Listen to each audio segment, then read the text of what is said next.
He therefore twined their arms lovingly and squashed the cake onto the pursed and waiting lips of his bride, who people saw had a grin on her face. Laughing at whatever he thought the couple had meant, DeBacco sat, reflecting that Ken and Barbie were married. He therefore twined their arms lovingly. He twined arms lovingly. How he twined, therefore, is an adverb washing across the rest of the sentence.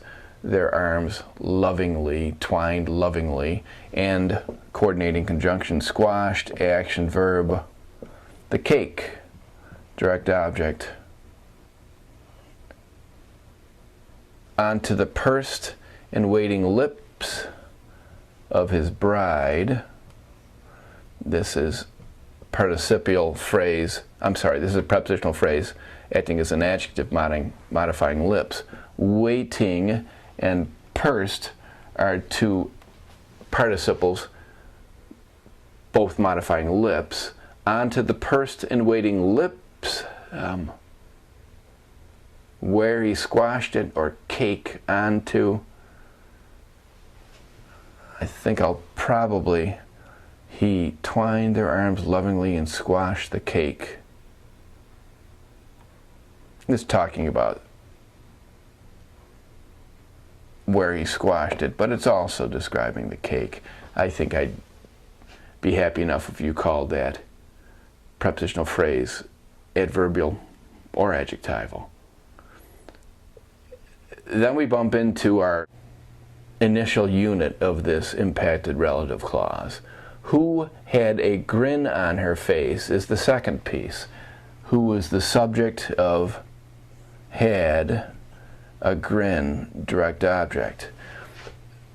That portion of the clause is the direct object of people saw. People saw what or whom? People saw who had a grin on her face. If we turn this into a straightforward sentence, people saw the bride had a grin on her face. This entire clause is relative and adjectival modifying bride. The next sentence is interesting. It opens with this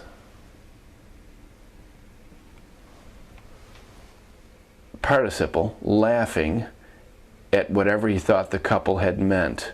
And then we move into the main clause. DeBacco sat.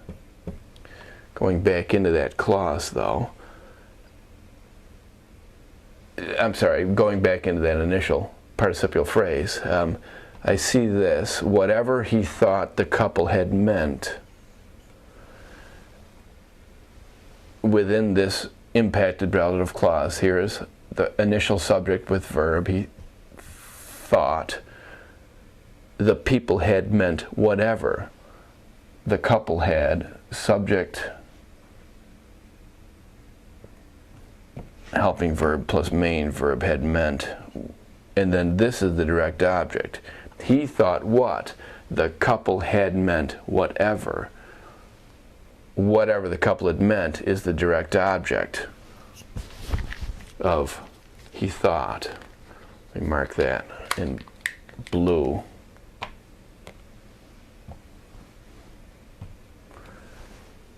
Laughing at, I see this, is the beginning of a prepositional phrase. And what we've got here is this impacted relative clause functioning as the object of the preposition at, and the entire prepositional phrase, now, at whatever he thought the couple had meant, is modifying laughing. So in fact, the introductory participial phrase stretches from laughing all the way to meant.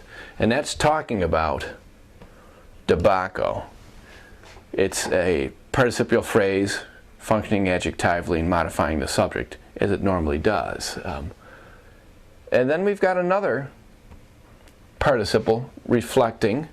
We've got another dependent clause. Ran out of room there. Ken and Barbie were married would be an independent clause. That Ken and Barbie were married is a subordinate clause. All of that is functioning as the object of this participle. So we've got a participial phrase, a participle plus object. The object is in fact this subordinate clause. All of this participial phrase is also modifying the subject, tobacco. That's a good looking board.